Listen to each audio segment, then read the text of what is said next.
मान्यवर, इसमें director of prosecution का एक्सटेंशन और उसका महत्व और उसको कंपलसरी करने का काम किया है, क्योंकि न्याय प्रणालिका में किसी निर्दोष को अन्याय हो जाए या तो किसी विक्टिम को न्याय न मिले, दोनों किस्सों में हमारी त्रिस्तरीय न्यायिक व्यवस्था है, उसमें अपील का बड़ा महत्व है।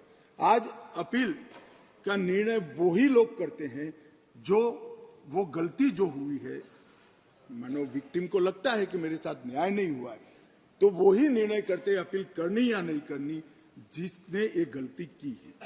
अब एक स्वतंत्र डायरेक्टर ऑफ प्रोसिक्यूशन हर जिले में भी बनेगा, राज्य स्तर पे भी बनेगा, जो पारदर्शिता के साथ एक केस में अपील करने लायक है या नहीं है उसका निर्णय करेगा।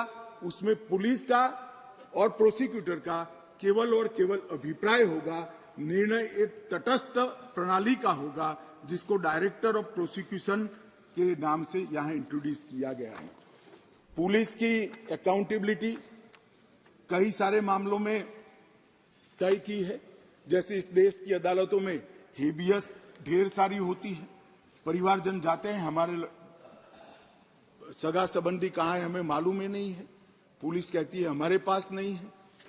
अब तय कर दिया है गिरफ्तार व्यक्तियों की सूचना अनिवार्य रूप से हर पुलिस स्टेशन पर रखनी पड़ेगी और एक पुलिस अधिकारी को इसके लिए जिम्मेदार करना पड़ेगा। मान्यवर, इस तरह से मैं आगे बाद में बताऊंगा, परंतु ढेर सारी चीजों को हमने पुलिस की अकाउंटेबिलिटी फिक्स करने का भी इस कानून के माध्यम से काम किया है।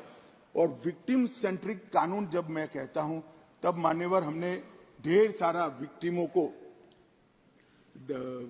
बीएनएसएस में 360 तो अपनी बात रखने का अधिकार दिया है, इंफॉर्मेशन का अधिकार खंड 173, 93 और 230 में दिया है, नुकसान की क्षतिपूर्ति का अधिकार दिया है, जीरो एफआईआर को इंट्रोड्यूस किया है।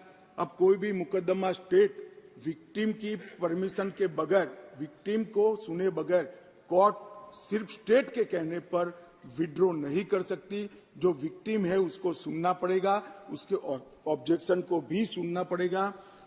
विक्टिम को, जो फरियादी है, उसको 90 दिनों में जांच की प्रगति के बारे में इंफॉर्मेशन देने की जिम्मेदारी पुलिस की गई है। एफआईआर, गवाहों के बयान और पुलिस की रिपोर्ट, ये सभी को कंपलसरी कॉपी देने का प्रोविजन इसके अंदर कर दिया गया है। और जांच और मुकदमे के विभिन्न चरणों की पीड़ित अथवा उसके परिवारजनों को जानकारी प्रदान करने के लिए भी हमने ढेर सारे प्रोविजन मान्यवर किए हैं, जिससे मैं मानता हूं कि पुलिस की अकाउंटेबिलिटी फिक्स होगी और विक्टिम को न्याय मिलने की शुरुआत होगी। मान्यवर, मैं अब तीनों कानूनों के महत्वपूर्ण प्रावधानों को आपके सामने और आपके माध्यम से ये सदन के सामने और देश के सामने रखना चाहता हूं। भारतीय न्याय संहिता की मैं पहले बात करूंगा मान्यवर, और जैसा मैंने कहा कि इसमें ढेर सारे मानव संबंधित अपराधों को बहुत पीछे रखा गया था, क्योंकि इसका महत्व ही नहीं था। उनका महत्व अपना शासन चलाना था। जैसे बलात्कार का नंबर धारा 375, 376 था। अब जहां से अपराधों की बात शुरू आती है, इसमें सबसे पहले धारा 63 और धारा 69 में बलात्कार को रख दिया गया है। गैंग रेप को भी आगे लाया गया, बच्चों के खिलाफ अपराध को भी आगे लाया गया है। मर्डर 302 था, अब 101 हुआ है। किडनैपिंग 359 और 369 था, अब 137 और 140 हुए। ट्रैफिकिंग 370, 370A था, अब 143 और 44 हुए।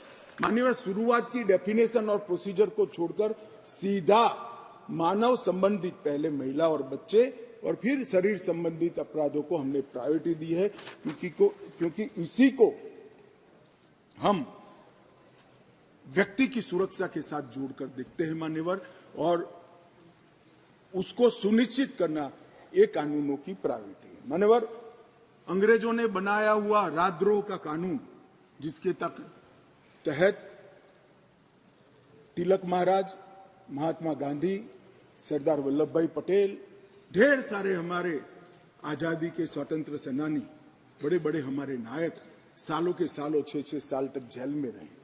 वो कानून अब तक चलता रहा था। विरोध तो करते थे जब ऑपोजिशन में होते थे, मगर सत्ता में आते थे तब इसका दुरुपयोग भी करते थे, हटाने का नाम नहीं देते थे। पहली बार नरेंद्र मोदी जी ने ऐतिहासिक निर्णय किया है कि राजद्रोह की धारा 124 को पूर्णतया समाप्त, इसको हटाने का काम किया। अभी ओवैसी साहब हंस रहे हैं। ओवैसी साहब, मैं भी थोड़ा साइकोलॉजी पढ़ा हूं, विज्ञान का विद्यार्थी हूं। फिर इनके मन में है कि आपने बदल कर रख दिया।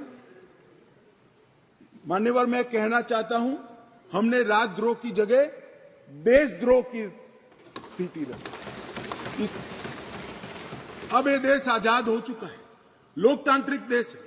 शासन की टीका तो कोई भी कर सकता है, किसी को भी करने का अधिकार है।